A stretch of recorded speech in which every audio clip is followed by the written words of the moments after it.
Hello everyone, welcome to Global Teachers. आज के lecture में हम लोग कवर करेंगे क्लास 12 का बेहद इंपॉर्टेंट टॉपिक जिसका कि नाम है फॉरेन एक्सचेंज रेट। आएगा कुछ कॉन्सेप्ट के ऊपर हम फोकस करते हैं, समझते हैं कुछ कॉन्सेप्ट्स को। तो पहली बात यहां हम लोग के सामने आ रही है, फॉरेन एक्सचेंज क्या होता है, समझेंगे फॉरेन एक्सचेंज का मीनिंग क्या है। अगर मैं इंडिया के पॉइंट ऑफ व्यू से बात करूं तो हमारे इंडिया के लिए जो INR, जिसको बोलते हैं इंडियन रुपी, वो है डोमेस्टिक करेंसी। और इसके अलावा जो मर्जी करेंसी हो वर्ल्ड की, डॉलर, पाउंड, येन, दिनार, कोई भी करेंसी अदर देन INR, वो बन जाएगी फॉरेन एक्सचेंज। जिस प्रकार अगर हम कहें फॉरेन तो इंडिया से बाहर सब कुछ हमारे लिए फॉरेन है, इसी प्रकार इंडिया की करेंसी को छोड़कर सभी कुछ हमारे लिए बन जाएगा फॉरेन एक्सचेंज। देखते क्या डेफिनेशन कहती है इसकी। कहता है it refer to all currencies other than the domestic currency of a given country. अगर इंडिया की बात करूं तो इंडिया के अंदर INR को छोड़ के सभी कुछ हमारे लिए फॉरेक्स है। तो एग्जांपल से समझते हैं, Indian domestic currency INR, Indian rupee, and all other currency like US dollar, British pound, Kuwaiti दिनार, ये सभी हम लोगों के लिए बन जाएगा फॉरेन एक्सचेंज। एक एग्जांपल के माध्यम से समझते हैं। मान लीजिए हम इंडियन को कुछ अमेरिका से या किसी बाहर की कंट्री से इंपोर्ट करना है कुछ, तो बट ऑब्वियस सी बात है हम लोगों को पेमेंट उन्हीं की कंट्री की करेंसी में करनी पड़ेगी। लेट अस सपोज आपको अमेरिका से कुछ प्रोडक्ट इंपोर्ट करना है, तो जब हम पेमेंट करेंगे तो पेमेंट करेंगे अमेरिकन डॉलर के अंदर। इस बात को समझते हैं। अगर एक अमेरिकन फर्म एक्सपोर्ट कर रही है गुड इंडिया में, इसका मतलब इंडिया ने इंपोर्ट किया है। जब इंडिया वाले इंपोर्ट करेंगे तो पेमेंट भी करेंगे, तो इसका मतलब जो अमेरिकन पेमेंट मांगेंगे इंडिया वालों से वो किस में मांगेंगे, डॉलर में। तो क्या करना पड़ेगा, it would like to receive the payment in dollar. As a result Indian importer को कन्वर्ट करना पड़ेगा INR को डॉलर में उस पेमेंट को परफॉर्म करने के लिए। तो पहली बात बताई फॉरेन एक्सचेंज क्या होता है, ठीक है, एग्जांपल समझेंगे। अगला कॉन्सेप्ट आ रहा है जी, फॉरेन एक्सचेंज रेट क्या होता है। पहले पढ़ा फॉरेन एक्सचेंज क्या है, अब फॉरेन एक्सचेंज रेट क्या होता है। रेट का मतलब अगर नॉर्मली हम रेट की बात करें या प्राइस की बात करें, मतलब एक पर्टिकुलर प्रोडक्ट की क्या कीमत है। लेट अस सपोज मैं कहूं ये पेन 50 रुपए का ये पेन है, तो इस पेन का प्राइस है 50 रुपए या पेन का रेट है 50 रुपए। ये लेट अस सपोज मैं कहता हूं $1 अगर हम लेने जाएंगे तो वो मिलेगा 70 रुपीज का। अगर $1 लेने जाएंगे तो वो मिलेगा 70 रुपीज का। तो इसका मतलब हो गया फॉरेन एक्सचेंज रेट। या मैं कहूं मैं कुवैती दिनार लेने जा रहा हूं जिसका प्राइस है लगभग 250 रुपीज। एक दिनार सबसे महंगी करेंसी है वर्ल्ड की, एक दिनार मैंने कहा 250 रुपए का आएगा, तो बन गया फॉरेन एक्सचेंज रेट। समझेंगे क्या कहते हैं, रेट का मतलब क्या है, एक करेंसी की वैल्यू दूसरे के संदर्भ में, एक करेंसी की वैल्यू दूसरे के संदर्भ को बोलते हैं रेट। समझेंगे क्या कहते हैं, it refer to the rate at which one currency exchange for the other. It represents the price of one currency in term of another currency. Example समझो, मैंने कहा जी $1 मान लो 70 रुपए का है, तो $1 इज इक्वल टू ₹70, ये हो गया फॉरेन एक्सचेंज। या मैं कहूं ₹1, इसको डिवाइड कर देंगे तो ₹1 इज इक्वल टू $0.143, तो ये हमारा बन जाएगा फॉरेन एक्सचेंज रेट। तो हमने पढ़ लिया फॉरेन एक्सचेंज क्या होता है, हम लोगों ने देख लिया फॉरेन एक्सचेंज रेट क्या होता है। इससे लिंक्ड कुछ कॉन्सेप्ट और मैं आपको समझाने की कोशिश करूंगा। एक कॉन्सेप्ट आ रहा है currency depreciation.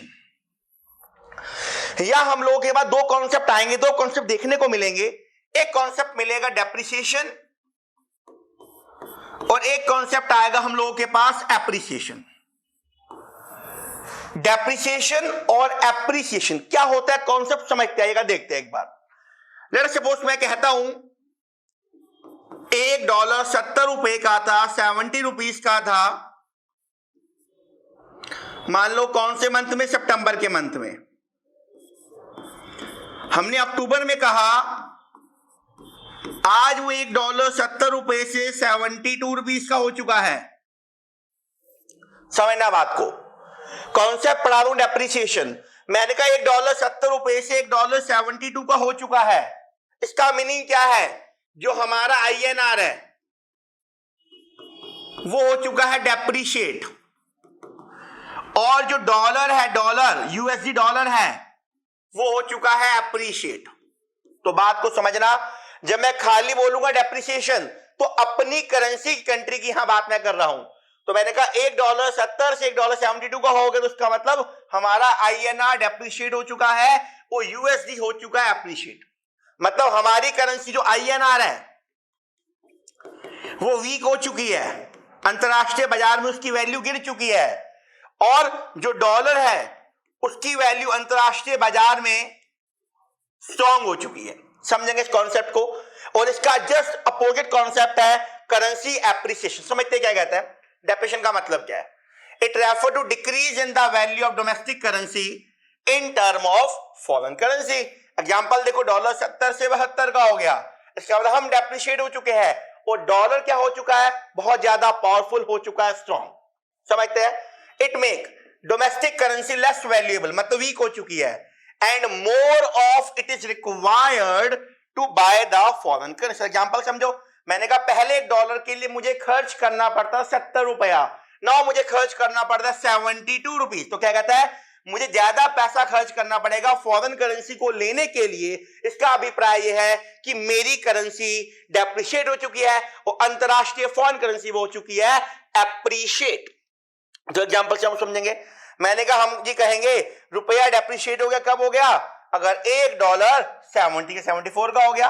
Important question examiner बनाएगा, आप सब लोग जानते हैं एमसीक्यू का ट्रेंड है, there are n number of question which can be created from this type of topic. तो ध्यान से बात को समझिएगा, एक एक कॉन्सेप्ट आपके जहन में होना चाहिए। एक एग्जांपल गौर समझते हैं।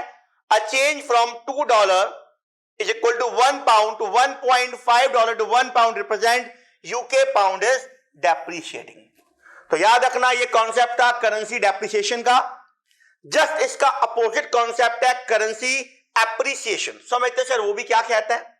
अगला कॉन्सेप्ट हम लोगों के सामने आ रहा है। अब इससे इफेक्ट पे आऊंगा, इफेक्ट समझाऊंगा आप लोगों को। अभी पहले हम समझेंगे करेंसी एप्रिसिएशन क्या होता है, फिर इफेक्ट भी सीखेंगे हम लोग। मैंने कहा जी $1 70 रुपीज का था, लेट्स सपोज सितंबर के महीने में। हमने कहा जी अक्टूबर में $1 हो गया 68 रुपीज का। मतलब पहले $1 के लिए मुझे 70 रुपया खर्च करना पड़ता था, आज उसी $1 के लिए मुझे 68 रुपीज खर्च करना पड़ रहा है। इसका मतलब हम स्ट्रॉन्ग बन चुके हैं। इसका मतलब मेरा INR जो हो चुका है वो एप्रिशिएट हो चुका है, वो स्ट्रॉन्ग हो चुका है, और यहां जो डॉलर है वो डेप्रिशिएट हो चुका है, मतलब वो वीक हो चुका है। मतलब कम रुपए में मुझे अब डॉलर मिल जाएगा। डॉलर सस्ता हो चुका है, वो सस्ते हो चुके हैं, हम महंगे हो चुके हैं। बात बहुत बढ़िया, समझेंगे क्या कहता है एप्रिसिएशन क्या होता है। इट रेफर टू, समझना बातों को, बड़ी प्यारी बात करने जा रहा हूं। Increase in the value of domestic, हमारी करेंसी की वैल्यू पावरफुल हो गई इन टर्म ऑफ फॉरेन करेंसी। अगला कॉन्सेप्ट पढ़ेंगे क्या कहता है।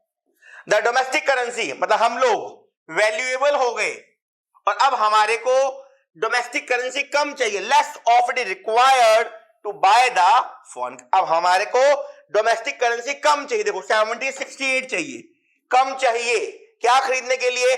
Foreign currency. मैं बार बार एक ही बात रिपीट करूंगा, there are n number of MCQ which can be created from this type of topic. समझेंगे एग्जांपल के माध्यम से समझते हैं।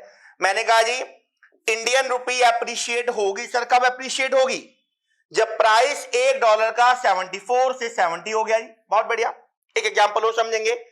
हमने कहा जी 1 पाउंड, ये पाउंड है, बेसिकली पाउंड है, इज इक्वल टू $1.5 से 1 पाउंड हो गया $2 का। तो इसका मतलब क्या रिप्रेजेंट करता है कि जो यूके का पाउंड है वो एप्रिशिएट कर रहा है, और यहां पे डॉलर क्या कर रहा है? डेप्रिशिएट। तो अभी तक मैंने आपको क्या बताया? फॉरेन करेंसी क्या होता है, फॉरेन एक्सचेंज क्या होता है, फॉरेन एक्सचेंज रेट क्या होता है, एप्रिसिएशन क्या होता है, और डेप्रिसिएशन क्या होता है। अब कुछ इसका इफेक्ट समझेंगे हम लोग। आएगा इफेक्ट पे चलते हैं। कॉन्सेप्ट आता है इफेक्ट ऑफ, पहले डेप्रिसिएशन के कॉन्सेप्ट को जानेंगे। हाँ जी, effect of depreciation of domestic currency, मतलब जब डोमेस्टिक करेंसी हमारी डेप्रिशिएट होगी तो उसका क्या प्रभाव पड़ेगा, क्या इफेक्ट पड़ेगा अंतरराष्ट्रीय बाजार के ऊपर। मतलब फॉरेन ट्रांजैक्शन में क्या इफेक्ट आएगा डोमेस्टिक करेंसी के डेप्रिशिएट होने का। एक एग्जांपल के माध्यम से समझेंगे, फिर इन सब बातों को देखेंगे।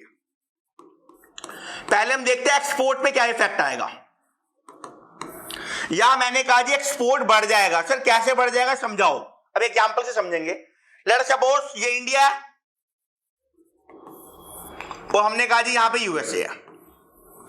एक छोटे से एग्जांपल से समझो। मान लो यूएसए से कोई बंदा इंडिया आता है, अपने साथ $1 लेके आता है और उसको डॉलर में मिलते हैं 70 रुपए, इंडिया में आके मिल जाते हैं। और इंडिया में आता है वो एक एक्स प्रोडक्ट इंडिया से परचेज करके ले जाता है। बात को समझेंगे।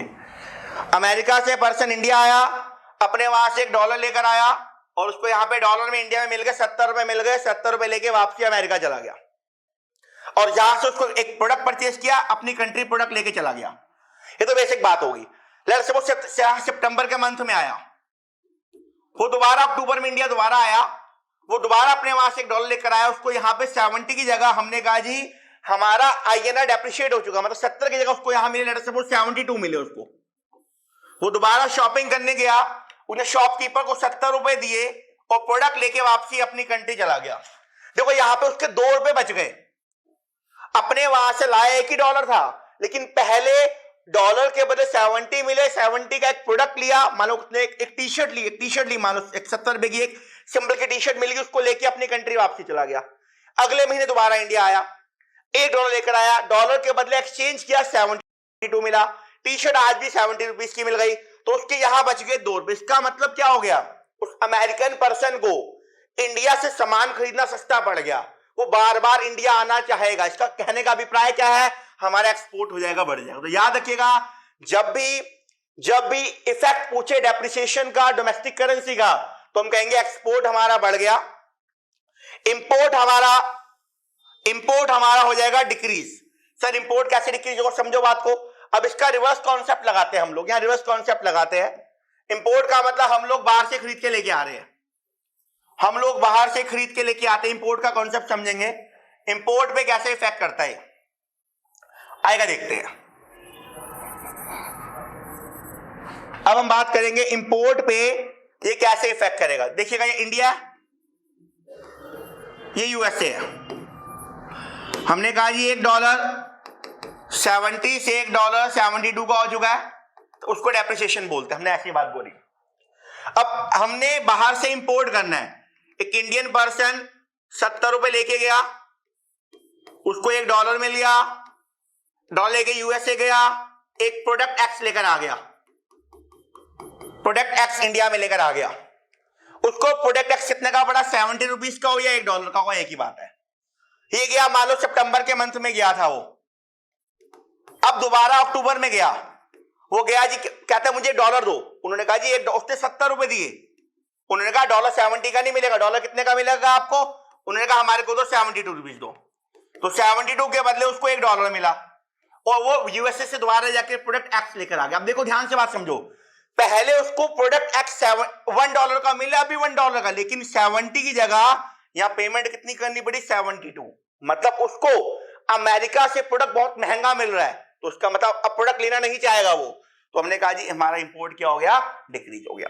तो एक्सपोर्ट बढ़ जाएगा, इंपोर्ट हमारा कम हो जाएगा। और जब हमारा एक्सपोर्ट बढ़ता है, मतलब बाहर से फॉरेन करेंसी आ रही है, और हमारा इंपोर्ट कम हो जाएगा, इसका मतलब हमारा फॉरेक्स इंडिया में ज्यादा आ रहा है, इसका मतलब हमारी नेशनल इनकम क्या कर जाएगी, इंक्रीज कर। तो याद रखिएगा, डेप्रिसिएशन से एक्सपोर्ट बढ़ता है, इंपोर्ट कम होगा हमारा, और नेशनल इनकम हमारी अल्टीमेटली बढ़ जाएगी। ये कॉन्सेप्ट था डेप्रिसिएशन का। आएगा, बात करते हैं एप्रिसिएशन का क्या कॉन्सेप्ट है। इसका भी कोई रिवर्स कॉन्सेप्ट, वहां पे एक्सपोर्ट बढ़ा, यहां पे इंपोर्ट बढ़ जाएगा, बिल्कुल अपोजिट कॉन्सेप्ट। वहां एक्सपोर्ट इंक्रीज हुआ था, यहां एक्सपोर्ट डिक्रीज हो जाएगा। वहां नेशनल इनकम इंक्रीज था, या नेशनल इनकम हमारा डिक्रीज हो जाएगा। तो ये तीन कॉन्सेप्ट थे जिसका लिंक था डेप्रिसिएशन से और एप्रिसिएशन से। एक बात और समझाऊंगा, ध्यान से बात सुनिएगा। देखो, जो दो कॉन्सेप्ट है डेप्रिसिएशन एंड एप्रिसिएशन, ये दोनों कॉन्सेप्ट इस्तेमाल होते हैं फ्लेक्सिबल एक्सचेंज रेट सिस्टम में। ये दोनों कॉन्सेप्ट इस्तेमाल होते हैं फ्लेक्सिबल एक्सचेंज रेट सिस्टम में, इस बात को याद रखिएगा। और ऐसे कॉन्सेप्ट आता है डीवैल्यूएशन, जो डेप्रिसिएशन की तरह ही होता है, और एक कॉन्सेप्ट आता है रीवैल्यूएशन, डिवैल्यूएशन एंड रीवैल्यूएशन। ये दोनों कॉन्सेप्ट इस्तेमाल होते हैं फिक्स्ड एक्सचेंज रेट सिस्टम के अंदर। तो depreciation and devaluation one and the same thing, लेकिन दोनों में डिफरेंस क्या है? डेप्रिसिएशन इस्तेमाल होगा फ्लेक्सिबल में, डिवैल्यूएशन इस्तेमाल होगा फिक्स्ड में। एप्रिसिएशन और रिवैल्यूएशन लगभग सेम है, लेकिन दोनों में अंतर क्या है?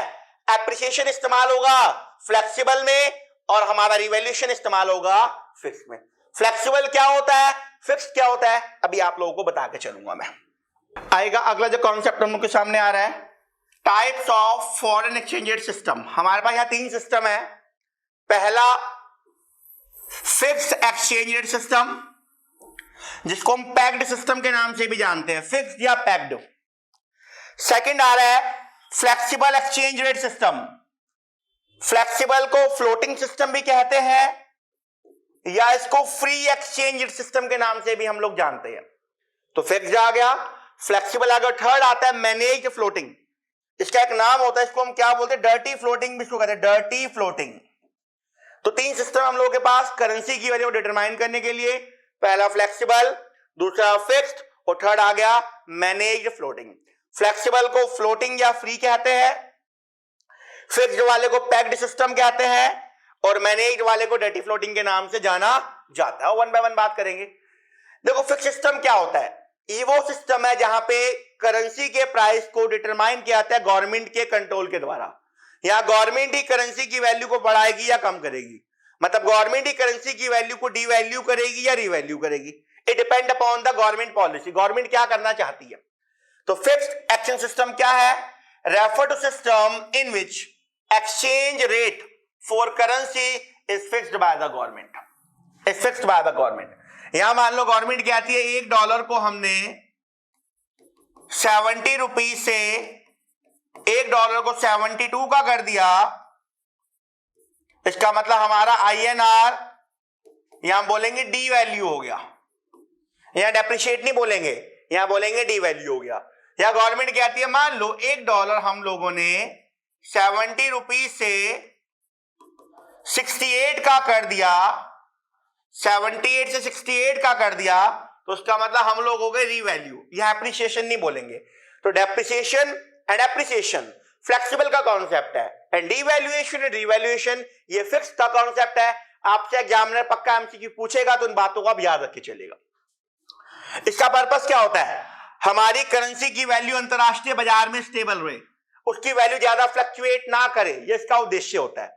The basic purpose of adopting this system is to ensure stability in foreign trade and capital movement. तो ज्यादा फ्लक्चुएशन ना हो, ये इसका उद्देश्य, ये इसका पर्पस, ये इसका मोटो होता है।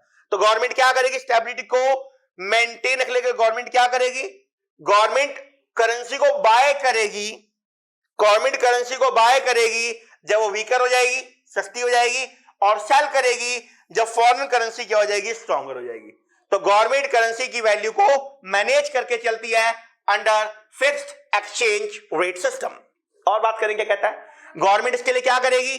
अपने पास लार्ज रिजर्व संभाल के रखेगी फॉरेक्स का, अपने पास गोल्ड का, फॉरेक्स का लार्ज रिजर्व संभाल के रखेगी, जिससे अंतरराष्ट्रीय बाजार में हमारी कंट्री की वैल्यू स्थिर रहे, बरकरार रहे, वैल्यू एकदम ना बढ़ जाए ना एकदम कम हो जाए। और क्या होता है इस सिस्टम के अंदर? हर country, each country keep value of it currency fixed in term of some external standard. हर कंट्री अपनी करेंसी की वैल्यू को दूसरी कंट्री के एक्सटर्नल स्टैंडर्ड के अकॉर्डिंग अपनी वैल्यू फिक्स करके चलती है। सर ये स्टैंडर्ड क्या होता है?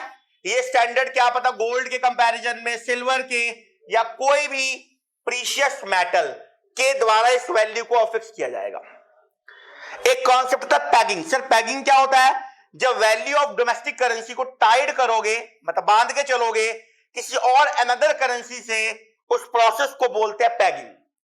जब गवर्नमेंट कहेगी $1 $1 is equal to 70 rupees, government ने बोल दिया, तो वो हो जाता है पैगिंग, उसको बोलते हैं पैगिंग। और उस वैल्यू को हम कहते हैं पैरिटी वैल्यू, उस वैल्यू को हम कहते हैं पैरिटी वैल्यू। जब value of currency fixed in term of some another currency, उस वैल्यू को हम लोग कहते हैं पैरिटी वैल्यू। उस प्रोसेस को बोलेंगे पैगिंग, उस वैल्यू को बोलेंगे पैरिटी वैल्यू। तो ये था मेरा फिक्स्ड एक्सचेंज रेट सिस्टम। अगला आ रहा है सर, देखो डिवैल्यूएशन, डिवैल्यूएशन क्या समझेंगे। मैंने आपको पहले ही बताया ये कौन से सिस्टम के अंदर कवर होगा, ये फिक्स सिस्टम में कवर होता है। तो इसका मतलब क्या है, reduction in the value of domestic currency bye the government. $1 70 से हो गया 72 का, तो हो गया डिवैल्यू। सर रिवैल्यू क्या होता है, increase in the value of domestic currency bye the government. तो गवर्नमेंट करेगी। सर कैसे करेंगे, $1 70 से कितने का हो गया, 68 का हो गया, वो हो गया हमारा डिवैल्यू। अगला पॉइंट, डिवैल्यूएशन कब होगा, when exchange rate is increased by the government. देखो इंक्रीज कर दिया 70 72 अंडर फिक्स सिस्टम। यहां देखिएगा डिक्रीज कर दिया अंडर फिक्स सिस्टम, जो डिक्रीज हो गया 70 68 का हो गया। ये कॉन्सेप्ट था डिवैल्यूएशन का और रीवैल्यूएशन का। चलते आगे। सो फ्लेक्सिबल सिस्टम क्या होता है, बहुत सिंपल सी बात है। तो फ्लेक्सिबल का मतलब क्या है, ये वो सिस्टम है जिस सिस्टम के अंदर डिमांड सप्लाई अपना लीड रोल प्ले करती है। डिमांड सप्लाई अपना लीड रोल प्ले करती है, मतलब ये सिस्टम के अंदर प्राइस डिटरमाइंड होगा मार्केट फोर्सेस के द्वारा। इस सिस्टम में प्राइस डिटरमाइन होगा मार्केट फोर्सेस के द्वारा। सो मार्केट फोर्सेस क्या होती है, demand and supply. Demand and supply, मान लो किसी करेंसी की डिमांड एकदम बढ़ गई, डिमांड के बढ़ते ही उसका प्राइस ऑटोमेटिकली बढ़ जाएगा। मान लो किसी कंट्री की करेंसी की डिमांड एकदम कम हो गई, डिमांड के कम होते ही प्राइस उसका ऑटोमेटिकली कम हो जाएगा। या मैं कहता हूं सप्लाई की बात करता हूं, मान लो किसी कंट्री की सप्लाई एकदम बढ़ गई, सप्लाई एकदम ऊपर चली गई, सप्लाई बढ़ गई, सप्लाई के बढ़ते ही प्राइस एकदम हमारा क्या हो जाएगा, कम हो जाएगा। तो इस सिस्टम के अंदर जो मेन लीड रोल प्ले करते हैं वो डिमांड एंड सप्लाई। तो एग्जांपल से समझेंगे। देखो ये देखो, ये डाउनवर्ड आ रहा है, ये डिमांड कर्व है, ये अपवर्ड जा रहा है, ये सप्लाई कर्व है, यहां पे आपस में इंटरसेक्ट कर रहे हैं, ये हमारे को मिल गया प्राइस। इस सिस्टम को बोलते हैं फ्लेक्सिबल एक्सचेंज रेट सिस्टम। समझेंगे क्या कहता है, it refer to system in which exchange rate is determined by forces of demand and supply of different currencies in the foreign exchange market। यहां वैल्यू क्या होगी, मान लो किसी की डिमांड बढ़ गई, डिमांड के बढ़ते ही ये डिमांड कब यहां चला गया, डिमांड के बढ़ते ही प्राइस बढ़ जाएगा। तुम क्या कहेंगे, the value of currencies allowed to fluctuate होगी freely according to change in demand and supply of the foreign exchange. यहां गवर्नमेंट का कोई भी रोल नहीं है, गवर्नमेंट का यहां पे कोई भी इंटरवेंशन नहीं है। मार्केट फोर्सेस के द्वारा हर इंटरनेशनल करेंसी के प्राइस को डिटरमाइन किया जाता है। आगे बात करेंगे क्या कहता है। सो फ्लेक्सिबल के और नाम क्या है, इसको फ्लोटिंग भी कहते हैं, इसको फ्री सिस्टम भी कहा जाता है। ठीक है जी। The exchange is determined by market that is through interaction of thousand of कौन कौन लोग होंगे, बैंक्स होंगे, एक्सपोर्टर होंगे, इंपोर्टर होंगे, मतलब फर्म्स होगी, and other institution seeking to buy and sell currency for the purpose of making transaction in foreign exchange। तो अल्टीमेट कहने का तात्पर्य है पूरी की पूरी जो रेट डिटरमाइन होगा डिमांड और सप्लाई के द्वारा, उसको बोलते हैं मार्केट फोर्सेस। अगला सिस्टम हमारा, इसका नाम है मैनेज्ड फ्लोटिंग रेट सिस्टम। नाम है मैनेज्ड फ्लोटिंग रेट सिस्टम। देखो ये दोनों का मिक्स ब्लेंड है, ये फिक्स्ड का और फ्लेक्सिबल का दोनों का मिक्स ब्लेंड है। यहां पे क्या होता है, पहले फॉरेन करेंसी की वैल्यू को मार्केट के हवाले छोड़ दिया जाता है, मतलब डिमांड सप्लाई उसको मैनेज करेगा, डिमांड सप्लाई के द्वारा उसका प्राइस डिटरमाइन होगा। लेकिन गवर्नमेंट ने एक लिमिट लगा रखी होगी, अगर इससे ऊपर वैल्यू जाएगी या इससे नीचे वैल्यू जाएगी हम आके इंटरवेन करेंगे। तो पहले तो डिमांड सप्लाई कंट्रोल करती है, लेकिन डिमांड सप्लाई गवर्नमेंट की लिमिट से अगर डेविएट कर जाता है प्राइस, तो उस केस में डेविएशन के अंदर गवर्नमेंट अपने रोल को आके प्ले करेगी। एग्जांपल समझते हैं। मान लो गवर्नमेंट ने कहा जी $1 की वैल्यू रहेगी 70 रुपीज, उन्होंने कहा इससे मिनिमम जा सकती है 69.50 और मैक्सिमम जा पाएगी 70.5, ये लिमिट दे दी गवर्नमेंट, इसके बीच में रहेंगे। अगर इससे वैल्यू कम चली गई या इससे ऊपर चली गई तो हम आके अपने रोल को प्ले करेंगे, उसको बोलते हैं मैनेज्ड, या इसका नाम रखते हैं हम डर्टी फ्लोटिंग। समझेंगे क्या कहता है। It refers to system in which foreign exchange rate is determined by market forces and central bank मतलब गवर्नमेंट इन्फ्लुएंस करेगा exchange rate through intervention in the foreign exchange. तो दोनों का ये क्या है, मिक्स ब्लेंड, जिसको बोलते हैं hybrid. It is a hybrid of fixed system and flexible system. इस सिस्टम में क्या होता है, सेंट्रल बैंक इंटरवेन करेगा इस मार्केट के अंदर टू रिस्ट्रिक्ट द फ्लक्चुएशन। मान लो मैंने कहा ये लिमिट रखी, लिमिट से जा पीछे गया या आगे गया तो गवर्नमेंट आ जाएगा to limit the fluctuation in foreign exchange within the certain limit, जो भी लिमिट यहां पे गवर्नमेंट ने दी है।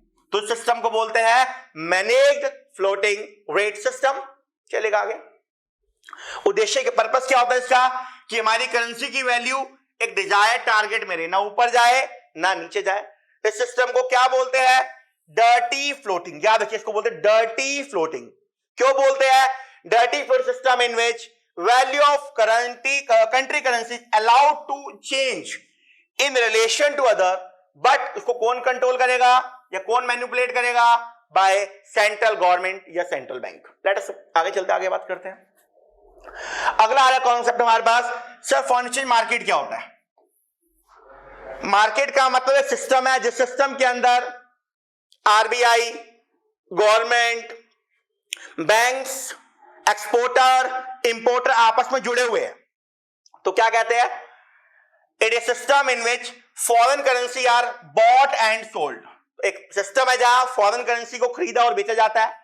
बायर और सेलर में यहां पे कौन कौन आएगा, इंडिविजुअल्स है, फर्म्स है, फॉरेन एक्सचेंज ब्रोकर है, कमर्शियल बैंक या सेंट्रल बैंक। तो सभी लोग उसमें जुड़े हुए हैं, जो मार्केट के लोग जुड़े हुए हैं इसके अंदर।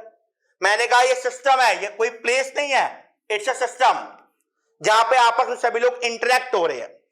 यहां large number of foreign currency होती है, पूरे वर्ल्ड की अलग अलग कंट्री की यहां करेंसी मिलेगी, which are traded, converted and exchange in foreign exchange market. तो ये हो गया मार्केट क्या होता है। देखो मार्केट के तीन फंक्शन है। पहला फंक्शन ट्रांसफर फंक्शन। मान लो हमारे को अगर किसी बाहर की कंट्री से कोई प्रोडक्ट को हमको परचेज करना है, मान लो हमें किसी बाहर की कंट्री से किसी प्रोडक्ट को परचेज करना है, तो रुपए को उस कंट्री में हमें अपने रुपीस को उस कंट्री की करेंसी में कन्वर्ट करवाना पड़ेगा। तो वो हो गया ट्रांसफर फंक्शन। क्या कहते हैं, it transfer purchasing power between the country involve in the transaction. This function is perform through credit instrument like bills of foreign exchange, bank draft and telephonic transfer. अगला है क्रेडिट फंक्शन। तो पहला transfer ने क्या किया, purchasing power create करी। Credit में मान लो हमें कोई बाहर से इंपोर्ट करना है और हमारा पैसा नहीं है, तो हम गवर्नमेंट से या कमर्शियल बैंक से फॉरेन करेंसी को लोन ले सकते हैं। तो वो काम भी कौन करेगा, फॉरेन एक्सचेंज मार्केट, लोन मिल जाएगा। It provide credit for foreign trade. Bill of exchange जिनका समय सीमा होती है 3 महीने की, generally are generally use for international credit. मतलब आपको 3 महीने का उधार मिल जाएगा, फिर सामान को बाहर एक्सपोर्ट करो, वहां से जो पैसा आएगा बैंक को पे कर दो। तो credit is required for this period in order to enable the importer to take possession of good, sell them and obtain money to pay off the bill. Basically यहां आपको उतने महीने का उधार मिल जाएगा, आप बाहर से सामान इंपोर्ट करो, जब पैसा आ जाएगा 3 महीने के अंदर उस पैसे को बैंक को आप पे ऑफ कर दो। अगला फंक्शन ये हो गया। तो पहला ट्रांसफर, दूसरा क्रेडिट, थर्ड है हैजिंग। देखो हैज का मतलब क्या होता है, हैज का मतलब होता है प्रोटेक्ट करना। हैजिंग एक वर्ड जो आया है, प्रोटेक्शन को बोलते हैं हैज करना। तो आपको फॉरेन एक्सचेंज मार्केट हैजिंग का फंक्शन भी देगा। सर कैसे देगा बताओ, एक एग्जांपल से समझाता हूं, ध्यान से बात सुनिएगा। मान लो आज डेट है, मैंने कहा लेट अस सपोज, आज हमने कहा जी 22 अक्टूबर की डेट है, लेट अस सपोज 2021। हम बैंक जाते हैं, हमने कहा जी बैंक में जा हमें $100,000 चाहिए। हमने कहा हमारे को $1,000 चाहिए। उन्होंने कहा जी $1 के आपको देने पड़ेंगे 72 रुपीज। मैंने कहा मेरे को आज नहीं चाहिए, मैंने कहा डॉलर मुझे चाहिए 2 महीने के बाद। मैं बैंक के पास गया, मैंने कहा आज गया हूं, मैंने कहा डॉलर मुझे कब चाहिए, मैंने कहा डॉलर मुझे चाहिए अक्टूबर, नवंबर, दिसंबर। मेरे को डॉलर चाहिए 22 दिसंबर को डॉलर चाहिए। तो बैंक ने कहा जी 22 दिसंबर को आ जाओ, अभी क्यों आ रहे हो आप, तब आ जाओ। मैंने कहा नहीं नहीं, मुझे आप आज बताओ, आज बताओ कि तब डॉलर कितने का दोगे आप। मैं ऐसा क्यों कर रहा हूं, मैं ऐसा इसलिए कर रहा हूं, क्या पता 22 दिसंबर को डॉलर बहुत महंगा ना हो जाए। अगर एकदम महंगा हो गया तो मुझे नुकसान हो जाएगा। तो मैंने कहा आप मुझे आज बताओ डॉलर आप मुझे कितने का दोगे, आज रेट दे दो, आपको थोड़ा सा एडवांस में दे जाऊंगा। मैंने बैंक वालों को बोला, बैंक ने कोई बात नहीं, बैंक वाले ने अपनी कैलकुलेशन करी, जो भी कैलकुलेशन करी, उन्होंने कहा हिमांशु जी आपको डॉलर हम दे देंगे, लेट अस सपोज 73 रुपीज का। तो उन्होंने कहा ठीक है, उन्होंने एग्रीमेंट कर दिया। अब मेरी टेंशन हुई खत्म, अब डॉलर मुझे मिलेगा 22 दिसंबर को, एग्रीमेंट मैंने आज किया और मुझे पता जी इतने का डॉलर मुझे मिल जाएगा। मैं डॉलर मान लो उस दिन होगा 90 रुपीज का, तो ये मुझे कितने का मिलेगा 73 का, बिकॉज मेरा बैंक से क्या हो चुका है, एग्रीमेंट हो चुका है। इसको बोलते हैं हेजिंग करना। तो हेजिंग क्या होता है, when exporter importer enter into agreement to sell और buy on some future date. मैंने एग्जांपल में आज एग्रीमेंट किया 22 दिसंबर के लिए, तो वो हो गया future date, at the current prices and exchange rate is called the hedging. तो जो बिजनेसमैन की हो गई हेजिंग और बैंक वालों का हो गया स्पेकुलेशन। बैंक का काम ही यही है, बैंक का काम ही ये स्पेकुलेशन। तो याद रखना, एक्सपोर्टर इंपोर्टर की हो गई हेजिंग और बैंक वालों को हो गया स्पेकुलेशन। ठीक है जी, बहुत बढ़िया। The purpose of this hedging is to avoid, क्या पर्पस है, कि हमारा फ्यूचर में लॉस ना हो या लॉस कम से कम हो और हम अपने आप को प्रोटेक्ट करके ले जाए। तो ये था मेरा function of funds in market, transfer function, credit function और लास्ट हम लोग के पास आया हेजिंग फंक्शन। इस चैप्टर का अगला टॉपिक क्या आता है, देखो हमारे पास फॉरेन एक्सचेंज मार्केट दो प्रकार की है, स्पॉट मार्केट और फॉरवर्ड मार्केट। बहुत सिंपल है, स्पॉट मार्केट, फॉरवर्ड। स्पॉट का मतलब हाथों हाथ, मैं गया भी डॉलर कितने का है 70 रुपए का, 70 रुपए दिए डॉलर लेकर आ गया, उसको बोलते हैं स्पॉट मार्केट। सर फॉरवर्ड क्या होता है, फॉरवर्ड क्या होता है, आज गया लेकिन डॉलर लूंगा, फ्यूचर में डॉलर लूंगा, आज परचेज नहीं करूंगा, आज खाली एग्रीमेंट कर आया हूं, उस मार्केट को मैं बोलता हूं फॉरवर्ड मार्केट। तो स्पॉट में हाथों हाथ, और जो रेट स्पॉट मार्केट में होगा उसको बोलते हैं स्पॉट रेट, और जो रेट फॉरवर्ड मार्केट में होगा उसको बोलते हैं फॉरवर्ड रेट। और देखिए समझेंगे क्या कहते हैं। स्पॉट मार्केट क्या है, जहां पे रिसीट एंड पेमेंट होगा इमीडिएटली, हाथों हाथ, पैसों दो डॉलर लो, हाथों हाथ। जनरली यहां 2 दिन का हमें समय मिलता है, जिसको T2 कहते हैं, T2 डेज, T2 याद रखना। स्पॉट मार्केट के कॉन्सेप्ट को T2 डेज के नाम, T2 डे, T+2 डेज का कॉन्सेप्ट होता है। स्पॉट मार्केट डेली रूटीन का होता है and deal only in spot transaction, ठीक है। और जो रेट स्पॉट मार्केट में होगा उस रेट को बोलते हैं स्पॉट एक्सचेंज रेट, हाथों हाथ। जनरली इसको T2 डेज के नाम से भी जानते हैं, T2 डेज, 2 दिन का एक मार्जिन मिल जाता है यहां पे स्पॉट मार्केट के अंदर। सो फॉरवर्ड मार्केट क्या है, एग्रीमेंट होगा आज, एग्रीमेंट होगा आज, करेंसी मिलेगी फ्यूचर डेट पे। समझते क्या कहता है, it refer to market in which sale purchase of foreign currency is settled on specific future date and rate agreed upon to date. मैंने एग्जांपल दिया था, 22 अक्टूबर को एग्रीमेंट किया, करेंसी चाहिए 22 दिसंबर को, तो जो रेट मुझे आज बैंक बताएगा उसी रेट पे मुझे करेंसी मिलेगी 22 दिसंबर को। तो एग्रीमेंट आज हुआ, करेंसी मिलेगी फ्यूचर में, उसको बोलते हैं फॉरवर्ड मार्केट। जो रेट फॉरवर्ड मार्केट में होगा उस रेट को बोलते हैं फॉरवर्ड एक्सचेंज रेट बोलते हैं। इस मार्केट के 2 फायदे, 2 फंक्शन है।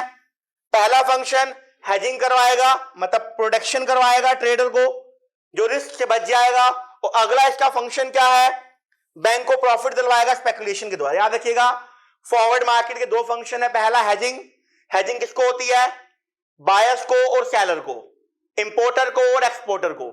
सेकंड फंक्शन है स्पेकुलेशन, स्पेकुलेशन किसको होगा, जो बैंक्स वाले, उनका काम है डॉलर खरीदना और डॉलर बेचना। ठीक है जी, 2 लास्ट कॉन्सेप्ट रह गए। सर डिमांड फॉर फॉरेक्स क्या होता है, मतलब डॉलर हमारे को क्यों चाहिए।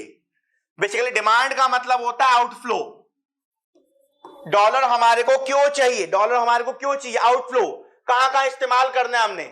सर या तो इंपोर्ट करना होगा, बाहर से इंपोर्ट करना है, या हमें बाहर घूमने जाना है, या हमारे को रिश्तेदार इंडिया से बाहर कोई रिलेटिव रहते हैं, हमें उनको बाहर गिफ्ट भेजना है, सेंड अब्रॉड, हमें बाहर कुछ गिफ्ट भेजना है, हमने बाहर की कंट्री में कुछ एसेट खरीदनी है।